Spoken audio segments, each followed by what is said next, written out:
Hey everyone, welcome to this explainer. So you've just moved to Spain, brought your car from outside the EU, and now you're staring down a mountain of paperwork. You're probably feeling a little stressed, right? Well, take a deep breath, because today we are mapping out the exact step-by-step roadmap to successfully clear customs for your non-EU car. We're going to make this completely painless.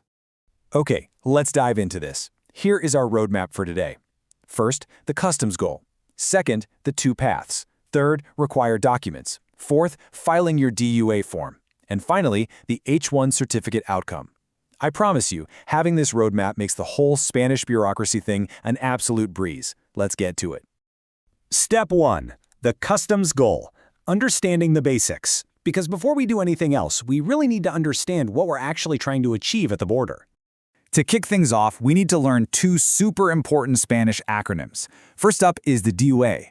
That stands for Documento Único Administrativo. Basically, this is the mandatory customs form for your car. You have to submit this DUA to the AEAT, which is the Spanish tax agency. So lock those letters in your memory. The DUA is your starting point, and it goes straight to the AEAT to let them know your car has officially arrived. Moving right along to step 2, the two paths, standard versus exemption. Because now that we know what form to file, we have to talk about how much it's going to cost. And depending on your situation, there are two wildly different paths here. On the standard path, you're looking at paying a 21% VAT, plus a tariff import duty of around 10%. To put that into perspective, for an average car worth, say, 8 to 15,000 euros, those standard taxes can easily add up to anywhere from 2,500 to 4,600 euros. Ouch. But there is another way, the transfer of residence exemption. If you qualify for this, you pay exactly 0 euros for VAT and 0 euros for the tariff duty. That's a massive difference, right? Going from thousands of euros down to literally 0. So the obvious question is, how do you get this zero tax path? Well, to claim the exemption, you have to use a very specific code on your DUA form. And that code is 40.00101.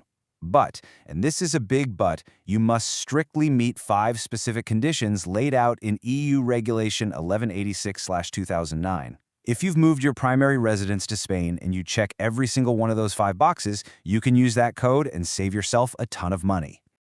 Okay, on to step 3, required documents. Time to gather your paperwork. This is absolutely the most crucial part of your preparation. Let's run through this checklist together, because you need these exact documents to move forward. First, your original circulation permit, which they call the Permiso de Circulación here in Spain.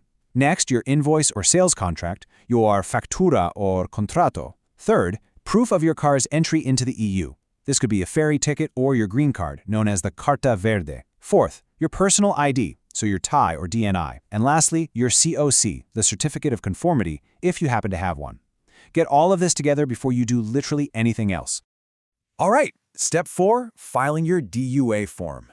We've got our paperwork, so now it's time to actually submit it. Now, what's really interesting about this next part is a very simple question. Who can actually file the DUA? Like, who is legally allowed to hand these documents over to the Spanish government? Well, the whole process is telematic, meaning it's all done online using a digital ID system called CLAV. And because it's online, yes, you can legally file it yourself individually. But I highly, highly recommend that you hire a customs broker. In Spain, they're called an agente de aduanas. Sure, you can technically do it alone, but using an agente de aduanas is just a really smart way to avoid costly mistakes, make sure those tricky codes are correct, and honestly, just save yourself a massive headache. And that brings us to step 5, the H1 certificate outcome, the ultimate goal. Let's talk about the final destination of this whole customs journey. Here is the absolute crux of the matter, the H1 certificate.